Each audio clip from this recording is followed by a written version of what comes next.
Why did we decide, after living a life content with easy access to gas stations and quicker fuel stops, that we would ever think that a fully electric car made sense? Well, I want to dive into that to show you the total time impact that I experience over a year of driving an electric car versus a gas vehicle.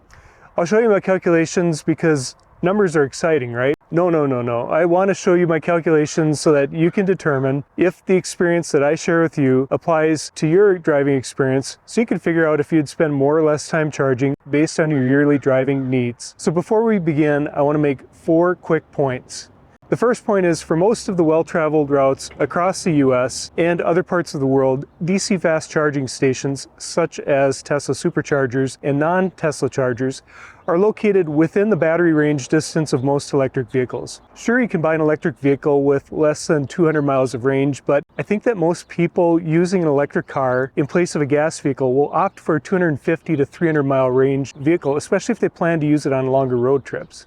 The second is that while not as abundant as gas stations, the number of electric chargers are increasing as vehicles are becoming more popular. This means it will take less time to find a charge location while on a road trip, and will allow you a faster rate of charging if you're not charging to an 80% capacity or higher to make it to the next destination. Now keep in mind, and this is the third point, that charging stations themselves are becoming faster, and the vehicles that are being made today can take advantage of faster charging rates. For example, the version 3 Tesla supercharger can charge at 250 kilowatts, which is roughly 300 miles of range added to the battery in about 20 minutes. And the last point is that most electric car owners charge their vehicle while at home, typically overnight, so that the car is always ready to drive to work or wherever they need to go the next day. So with that, let's get into the numbers to figure out exactly how much more time I spend in a year to charge my Model Y versus a gas vehicle. And to do this, I'll break my driving into 3 primary types: daily commuting, taking short weekend trips, and going cross-country on a long road trip. So for daily commuting, that's daily driving around town in an electric vehicle. There really isn't a time impact. I mean, I charge while I'm at home, the car's ready to go when I'm ready, and it doesn't require fuel stops when I'm driving locally. However, in a gas car, I estimated that I would make about a 15-minute fuel stop every 2 weeks or 26 times a year. And adding this up, it comes to 390 minutes or 6.5 hours. So we're going to jump into short weekend trips next.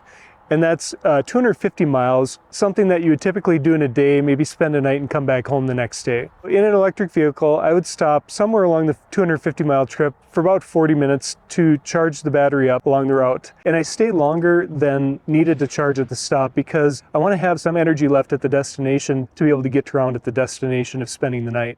On the return, again, I make the same charge stop for a total of 80 minutes round trip.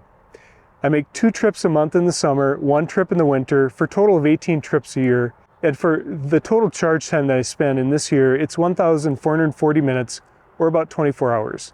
Now for a gas car, by comparison, we use 20 minutes for this stop, since it's usually more involved than a daily commute stop, because you go in to use the restroom facilities or to grab a snack for the drive.